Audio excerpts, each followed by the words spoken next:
le répète pour la dernière fois, je désire voir tous les chauffeurs et les singes. Cette démonstration trialisante, vous savez que nos amis donc, du gouvernement sont en train de nous sanctionner sérieusement au niveau du tout-terrain. Il paraît que nous polluons. Bref. Moi je rappelle, vite fait, je rappelle que ce matin, nous allons faire une ou deux zones par zone. Aujourd'hui, si l'on ne pratique pas le 4x4 et le tout-terrain en compétition, il existe de très nombreuses sorties club presque tous les week-ends de l'année aux quatre coins de notre hexagone. Des balades de 2 jours où l'on se retrouve entre amis pour passer un moment sympa en balade dans des paysages le plus souvent fantastiques. Malheureusement, si l'on aime les grosses difficultés, le tout-terrain extrême, il n'y a pratiquement que les compétitions pour assouvir sa passion. Aussi, félicitons le club Raid Découverte d'avoir mis sur pied le Trophée des Marques, une organisation permettant à vous et moi de se lancer dans le trial sans s'engager dans le grand bain de la compétition. En effet, ici, pilotes et passagers n'ont pas besoin de licence et peuvent donc participer avec n'importe quel 4x4, préparé ou non pour ce genre d'épreuve. De plus, et les images parlent d'elles-mêmes, l'ambiance était pour le moins très sympathique. Tous ou presque sont là pour s'éclater et se faire plaisir, le résultat final des 2 jours n'étant pas le but primordial du week-end. Aussi, saluons donc chaleureusement ce club qui a tracé 10 zones pour les 26 pilotes engagés. 26 pilotes qui ont dû par moments se prendre presque au sérieux évoluant au milieu d'une foule compacte de spectateurs. De plus, quand on connaît les difficultés actuelles que rencontrent les amateurs de 4x4 pour pratiquer leur sport favori, il faut donc remercier le club Raid Découverte d'avoir su s'associer avec son département, celui de l'Aube, pour prouver que les amateurs de 4x4 ne sont pas une horde sauvage derrière qui l'herbe ne repousse pas. D'autant que de telles manifestations amènent une super animation dans des régions où, une fois l'été terminé, il ne se passe pas grand-chose. En effet, depuis plusieurs années, ce club privilégie les rapports entre la pratique des sports d'aventure et l'environnement. Raid Découverte évolue aujourd'hui en évitant au maximum les désagréments, tout en contribuant à l'évolution du tourisme loisir 4x4 dans son département. Aussi, avant d'aller plus loin dans l'explication de ce week-end à vocation trial, sachez qu'ils organisent chaque mois une randonnée avec parcours au roadbook, une bonne occasion pour découvrir les multiples faces cachées du département de l'Aube, toujours dans le plus grand respect de l'environnement. Une solution qui doit par ailleurs fonctionner sans problème puisque ce club a presque 10 ans d'existence et 10 ans d'organisation.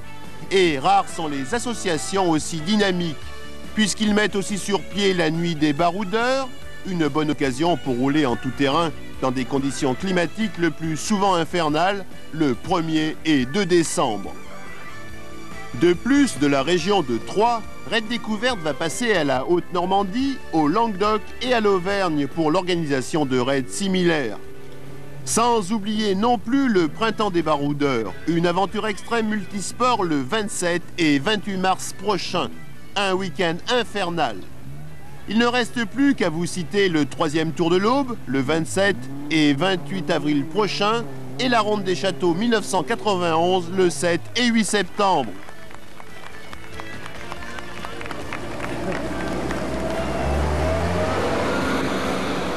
Nous organisons, Raid Découverte organise aussi donc le trophée et donc le baroud des Templiers, qui est donc le Tour de l'Aube 4x4, la Ronde des Châteaux, qui est donc le Champagne, Bourgogne, donc Morvan, très grosse randonnée.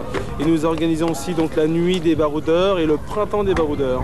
C'est réservé à des amateurs. Et donc les participants concourent dans leur catégorie, c'est-à-dire qu'en fin de compte, chaque possesseur de véhicule concourt dans sa propre marque. Donc les véhicules sont identiques. Et donc les meilleurs de chaque catégorie concourent après pour le master donc, qui est donc la récompense suprême de cette journée. Bref, comme vous le constatez, un club qui ne manque pas d'activité, en fait des amateurs qui au fil des années sont devenus de super professionnels de l'organisation. Aussi, grâce à eux, vous pourrez approcher et ressentir les mêmes sensations et le même plaisir que les vrais pros du 4x4, ceux du Dakar ou des Pharaons. Sans oublier, bien sûr, les habitués du championnat de France de trial. En attendant ici, près de Troyes, pour ce trophée des marques, et comme vient de nous le dire Alain Choiselat, les 26 pilotes vont donc se départager sur les 10 zones du trophée avant de participer dimanche après-midi à la grande finale du Master des marques sur seulement 3 zones, mais là, beaucoup plus difficile. Côté règlement, les pénalités encourues par chaque concurrent vont de 2 à 40 points. 2 points pour une marche arrière, 3 pour moteur calé, 4 pour contact du véhicule avec les piquets délimitant la zone, 5 pour contact physique du pilote ou du passager avec le sol, 10 pour piquet écrasé, 15 pour banderole déchirée et 40 points honte absolue pour refus de franchissement de zone. Et pas un seul engagé ce dimanche a refusé sa zone. Ici, on était là pour se faire plaisir et les zones étaient tracées en conséquence.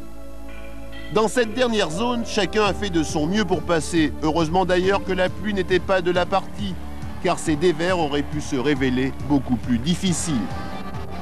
Ainsi, à ce petit jeu, c'est le Santana numéro 22 qui va remporter la victoire et le trophée. Mais ce n'était vraiment pas là le but du week-end.